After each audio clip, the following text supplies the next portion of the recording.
அனைவருக்கும் வணக்கம். என்னோட சேனலை சப்ஸ்கிரைபர் பண்ணிக்கோங்க. அதாவது பார்த்தீங்க அப்படின்னா, ஜூலை மாதம் 16ஆம் தேதி கார்த்திகை தீபம் சீரியலில் என்ன நடக்குது அப்படின்னு சொல்லிட்டு பார்க்கலாமாங்க. அங்கே பார்த்தீங்கன்னா கார்த்திகை கார்கிட்ட நின்றுட்டுருக்கிறாரு. உடனே ரேவதி சொல்கிறாங்க, என்னம்மாம்மா இவ்வளோ தூரம் நடந்திருக்குது, நீங்கள் எங்கிட்ட எல்லாமே மறைச்சிட்டிங்களே அப்படிங்கிறாங்க. இல்லை ரேவதி, உன்னோட உயிருக்கு ஆபத்துன்னு சொன்னதுனால தான் நான் உங்கள்கிட்ட சொல்ல மறந்துட்டேங்கிறாங்க.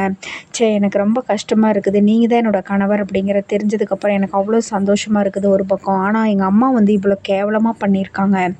அதாவது இன்னொருத்தவங்க மனைவி தெரிஞ்சுமே இன்னொருத்தனை கல்யாணம் பண்ணி வச்சு மணமேடை வரைக்கும் கூப்பிட்டு வந்திருக்கிறாங்க. எங்கள் அம்மாவை நினச்சா எனக்கு கேவலமாக அசிங்கமாக இருக்குது. வாங்க மாமா, இப்போவே என் கழுத்தில் தாலியை கட்டுங்க, வாங்க நம்ம 2 பேரும் நேராக வீட்டுக்கு போகலாம், போய் எல்லாம் உண்மையும் சொல்லி எல்லாம் தெரிஞ்சு போச்சுன்னு சொல்லிட்டு இது பண்ணிக்கலாம், வாங்க மாமா, ஏன் நீங்கள் இப்படி எனக்கு மறைச்சிங்க அப்படி இப்படிங்கிறாங்க. இல்லை ரேவதி, அதில் நிறைய சிக்கல் பிரச்சனை எல்லாமே இருக்குது.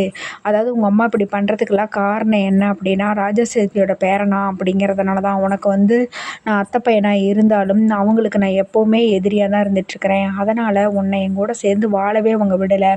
அதுக்காக தான் இன்னொருத்தர் கல்யாணம் பண்ணுற எல்லைக்கு வரைக்கும் அவங்க போயிட்டாங்க. நீ இருந்தாலும் நான் வந்து எப்போவுமே அவங்களும் நம்மளை புரிஞ்சுக்குவாங்க. கூடிய விரைவில் அவங்களோட தங்கச்சி அந்த சிவனாண்டி இவங்களாம் என்ன பண்ணுறாங்க அப்படிங்கிற சூழ்ச்சி வலை, யார் சூழ்ச்சி பண்ணுறாங்க, யார் தப்பு பண்ணாங்க, அவங்க அம்மா இறப்புக்கு யார் காரணம் அப்படிங்கிறதெல்லாம் கண்டிப்பாக நான் கூடிய விரைவில் நிரூபித்து நான் வந்து கண்டிப்பாக உங்களோட நான் சேருவேன். ஆனால் அவங்களோட சம்மதம் இல்லாமல் உங்கள் கழுத்தில் நான் தாலி கட்ட மாட்டேன் அப்படின்னு அந்த தாலி எடுத்து காமிக்கிறாங்க. என்னம்மா அது, இந்த தாலி பார்க்கும்போது எனக்கு ரொம்ப எமோஷனலாக இருக்குது, என்னோட தாலி கழுத்தில் இருக்கிற தாலிங்கிறீங்க, இது எப்படி உங்கள் கைக்கு வந்துச்சு அப்படின்னு கேட்குறாங்க. அன்றைக்கி நீ வந்து அடிபட்டு ஆஸ்பத்திரிக்கு உள்ளே போனப்போ ஆப்ரேஷன் பண்ணுறப்ப இந்த தாலியை கழட்டி ஒரு கணவனாக என்கிட்ட கொடுத்தாங்கம்மா.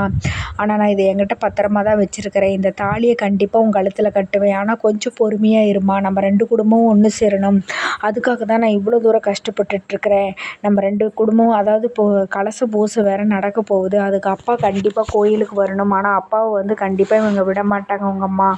அதுக்கு நான் ஒரு ஐடியா வச்சுருக்கிறேன். அதுக்கு நீ தான் ரேவதி ஒத்துழைக்கணும். நான் வெளியிலேருந்து நம்ம 2 பேரும் தான் ஹஸ்பண்ட் அண்ட் ஒய்ஃப்ங்கிறத உனக்கு தெரிஞ்ச விஷயத்த தெரிஞ்ச மாதிரி நீ காட்டிக்காதம்மா, நான் சொல்கிற வரைக்கும் கொஞ்சம் பொறுமையாக இருங்கிறாங்க. சரிங்க மாமா, நீங்கள் சொன்னால் சரி நான் என்ன பண்ணணும் அப்படிங்கிறாங்க. அவங்க ஏதோ ஒரு பிளான் சொல்கிறாங்க. சரிங்க மாமா, நீங்கள் சொன்னபடியே நான் நடத்தி காமிச்சிட்றேங்கிறாங்க.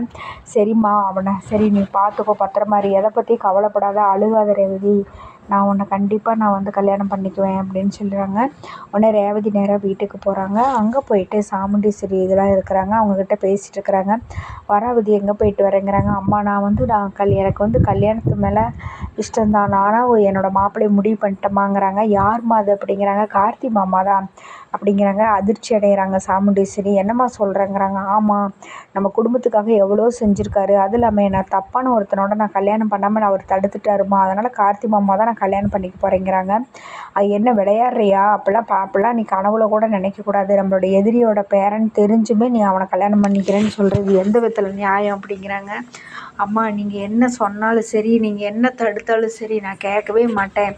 நான் கண்டிப்பாக வந்து அவர் தான் நான் கல்யாணம் பண்ணிக்குவேன் அப்படிங்கிறாங்க. ரேவதி எதிர்த்து பேசுகிறாங்க. அப்போ சாமுண்டீஸ்வரி, நம்ம ரொம்ப எதிர்த்து பேசினோம்னா இவள் வேறு மாதிரி மாறிக்கிட்டான்னா வம்பா போயிடும், அதனால் இவளை கொஞ்சம் விட்டு தான் பிடிக்கணும் அப்படின்னு சொல்லி நம்ம வேறு ஏதாவது ஒரு பிளான் பண்ணலான்ட்டு. சரி ரேவதி, உன்னோட ஆசைப்படி, என்னோட சுயநலத்துக்காக உன்னோட வாழ்க்கையை நான் கெடுக்க விரும்பலை, உன்னோட ஆசைப்படியே அவனை வர சொல்லி வீட்டில் நான் சத்தியம் பண்ணி கொடுக்குறேன், போதுமா அப்படிங்கிறாங்க. சரிம்மா, ரொம்ப சந்தோஷம் அப்படிங்கிறாங்க. உடனே பார்த்திங்கன்னா ரேவதியோட அப்பா, ரோஹிணி, அவங்க அங்கே இருக்கிறவங்க எல்லாருமே சந்தோஷப்படுறாங்க. இவங்க 2 பேரும் சேர்ந்து ஒரு பிளான் தான் போடுவாங்க போல். அதுக்கப்புறம் பார்த்திங்கன்னா சாமுண்டீஸ்வரி ஒரு காரில் இறங்கி நேராக கார்த்தி பார்க்க போகிறாங்க. என்னையெல்லாம் பார்க்க வந்திருக்கிறீங்க அப்படிங்கிறாங்க. அப்போ அங்கே வீட்டில் பார்த்திங்கன்னா அவங்க சித்தியும் பார்த்திங்கன்னா, நம்ம எப்படியாவது இவனை விரட்டி விடலான்னு பார்த்தா இவனை இப்படி பண்ணிட்டாளே எங்கள் அக்கா அப்படின்னு அவங்க ஒரு பக்கம் புலம்பிகிட்ருக்குறாங்க. அது இருந்துட்டு, சும்மா தான் உன்னை பார்க்கலான்னு தான் வந்தேன், எப்படியோ அதையும் இதையும் சொல்லி என் பிள்ளை மனசை மாற்றிட்டு இல்லைங்கிறாங்க. நான் எதுவும் மாற்றலை அப்படிங்கிறாங்க. உன்னை தான் கல்யாணம் பண்ணிக்கிறேன்னு சொல்கிறான், நல்ல விஷயம் தாங்க அப்படிங்கிறாங்க.